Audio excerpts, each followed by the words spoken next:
Un mois avant une crise cardiaque, votre corps vous envoie des signes.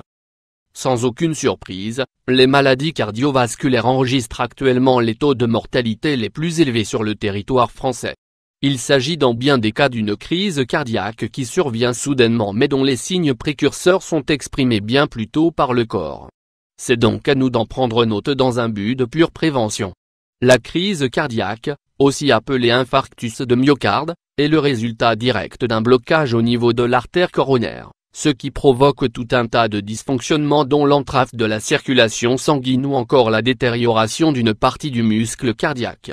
Il est donc question d'une situation très urgente nécessitant une intervention immédiate, sachant que plus l'artère concernée est obstruée, plus l'alimentation des autres organes du corps en oxygène est mise en péril, ce qui à son tour signifie que le danger qui plane sur la vie du patient est grand. Afin d'éviter de se retrouver dans un tel cas, il faut prendre connaissance des symptômes annonciateurs de cette affection. Une fatigue permanente et inexpliquée. L'obstruction d'une artère pousse le cœur à redoubler d'efforts et à consommer davantage d'énergie afin de pomper la même quantité de sang qu'auparavant dans le reste du corps, ce qui engendre une fatigue qui demeure malgré l'absence du moindre effort. Des sueurs froides. Ce symptôme ne vient généralement pas seul car il est très fréquemment accompagné de vertiges, d'une sensation d'étourdissement ainsi que d'un malaise.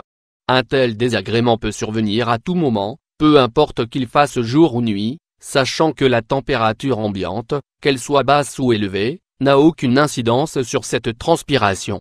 Une altération des battements de cœur. Un tel trouble cardiaque est le résultat direct de l'obstruction de l'artère coronaire, ce qui provoque une difficulté du myocarde à se contracter en raison de son manque d'irrigation.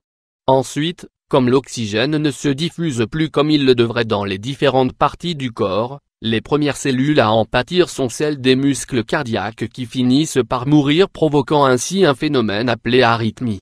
Une insomnie ou des troubles de sommeil récurrents. Une étude publiée par la revue European Journal of Preventive Cardiology a pu établir un rapport direct entre le fait d'avoir du mal à s'endormir, les différents troubles du sommeil et le risque d'être atteint par une maladie cardiaque.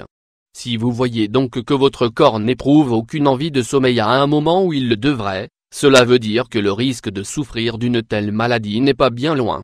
D'après une étude réalisée par des chercheurs issus de la faculté de médecine chinoise de Shenyang, la probabilité d'être victime d'un infarctus de myocarde s'élève de 27% lorsque la personne souffre d'insomnie. Des douleurs au niveau du thorax. La présence d'une douleur lancinante au niveau de la poitrine ou même d'une pression quasi permanente au niveau de la zone thoracique signale dans bien des cas un risque accru de crise cardiaque. Dans certaines situations, la douleur peut même s'étendre au-delà de la poitrine pour atteindre un membre ou plus, voire la mâchoire ou l'épaule.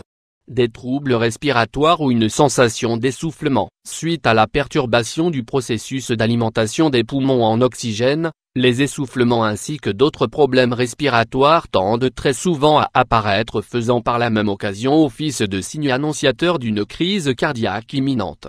Cela veut dire en somme qu'un essoufflement injustifié ne résultant d'aucun effort physique est un symptôme à ne surtout pas prendre à la légère car il peut être révélateur de l'approche d'un infarctus du myocarde.